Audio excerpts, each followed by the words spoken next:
دوسری چیز جس کا قرآن نے ذکر کیا ہے وہ ہے آنکھ، وہ ہے نظر۔ یقین رکھو شیطان کے زبردست تیروں میں سے ایک تیر ہے ہماری تمہاری نگاہ۔ جس نوجوان نے اس راز کو سمجھ لیا، اگر اسے دنیا میں کچھ بننا ہے،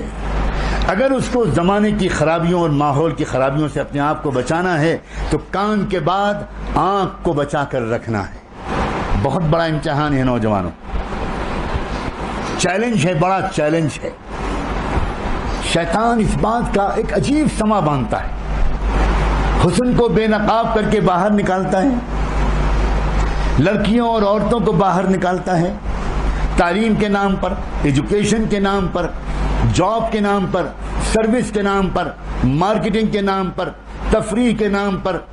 گھومنے پھرنے کے نام پر، نہ جانے کن کن عنوانوں پر لڑکیوں اور عورتوں کو بے نقاب اور بے پردہ کر کے باہر نکالتا ہے، اور مردوں کو بے چین کرتا ہے کہ وہ دیکھیں،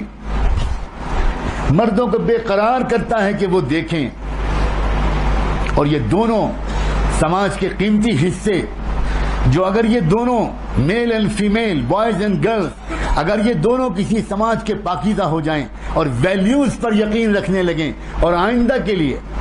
اس بات کا تہیہ کر لیں کہ نہ صرف یہ کہ مجھے اپنے آپ کو بچانا ہے، اپنی فیملی کو بھی بچانا ہے، اور جہاں تک ہو سکے اپنے رشتہ داروں، اپنے قریبی لوگوں، اپنے نیئر اینڈ ڈیئر ونس، اور یہاں تک کہ اپنے پورے علاقے کے اندر ایک پاکیزہ تہذیب کو پھیلانا ہے، لیکن یہ نہ کر پائیں لوگ، اس کے لیے ایک طرف تو بے پردگی پھیلائی جاتی ہے، بے حیائی پھیلائی جاتی ہے، بے شرمی پھیلائی جاتی ہے، اور لڑکیوں اور عورتوں کو پردے سے دور کیا جاتا ہے، ان کے دلوں کے اندر پردے کی حقارت بٹھائی جاتی ہے، ان کی سمجھ میں یہ آتا ہے کہ پردہ ترقی کے راستے میں رکاوٹ ہے، ان کی سمجھ میں یہ آتا ہے کہ بے پردگی روشن خیالی کی علامت ہے، ان کی سمجھ میں یہ آتا ہے کہ بے پردگی دراصل ماڈرنزم کی علامت ہے۔ انا للہ و انا الیہ راجعون۔ میں اپنے عزیز نوجوانوں کے سامنے بوجھل قسم کی دینی تقریر نہیں کرنا چاہتا، میں ان سے ان کی زبان میں بات کرنا چاہتا ہوں۔ مجھے کوئی یہ بتائے، کوئی ایک نام دے دے کہ جس عورت نے، جس لڑکی نے اپنے آپ کو بے نقاب اور بے پردہ کیا ہو، اور جس نے اپنے حسن کو پبلکلی ڈیمانسٹریٹ کیا ہو، اور جس نے خود اپنے حسن کے ذریعے سے سماج کے کرمنلز کو انوائٹ کیا ہو، کسی ایک عورت کا ایسا نام دے دو، اس سے انسانیت کو کبھی بھی کوئی اچھا سبق ملا ہے؟ اس کی پیٹ سے جو بچے پیدا ہوئے ہیں، کیا ان بچوں نے انسانیت کو کوئی خدمت کی ہے؟ کیا اس کے گھروں کے اندر سے کوئی ایسا امام وقت کا رہبر ملا ہے، کوئی وقت مجدد ملا ہے، کوئی زمانے کی باطل طاقتوں کی کلائی موڑ دینے والا کوئی بہادر سپوت ایسی کسی ماں کے پیٹ سے پیدا ہوا ہے؟ اپنے مقام کو پہچانو۔ کیا ہو گیا ہماری بچیوں کو، کیا ہو گیا ہمارے نوجوانوں کو؟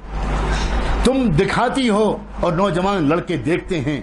دکھانے والے دکھانے سے توبہ کریں اور دیکھنے والے دیکھنے کی عادت چھوڑیں۔ جب سماج پاک بن پائے گا، جب سماج پاک بن پائے گا، معاشرہ پاک نہیں بن سکتا اس مغربی تہذیب کے جیتے جی جو ہمارے گھروں میں گھس گئی ہے۔ اللہ کرے اللہ کرے اللہ کرے میرے عزیز نوجوانوں کو تمہارے پیشانیوں سے ایمان کا نور جھلکتا، تمہارے اندر جذبات نظر آتے ہیں کہ تم چاہتے ہو کہ نیک بنو، تم چاہتے ہو کہ تم کسی طرح ان برائیوں سے اپنے آپ کو بچاؤ،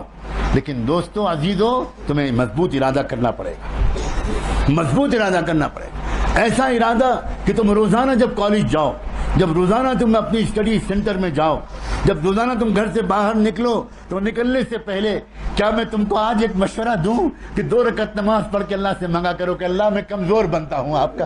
اللہ میں آپ کا کمزور بنتا ہوں، باہر شیطان کے جال پڑے ہوئے ہیں، اب باہر بہت مصیبت ہے، اللہ میں کیسے اپنی نظر کو بچاؤں؟ اگر نہیں پڑھتا تو مشکل، اور کالج جاتا ہوں تو مشکل، میرے اللہ تو مجھے بچا لے۔ 2 رکعت نماز پڑھ کے دعا کر کے جاؤ، درود شریف پڑھ کے جاؤ، اللہ کے رسول کے وسیلے سے دعا مانگ کر جاؤ، اور پھر دیکھنا تم کالج میں جاؤ گے، 12 گھنٹے کالج میں گزارو گے، 8 گھنٹے گزارو گے، ایک بار بھی بدنظری کا گناہ نہیں ہوگا، ایک بار بدنظری کا گناہ نہیں ہوگا۔ اپنی آنکھوں کو کنٹرول کرو۔ دونوں کی ذمہ داری ہے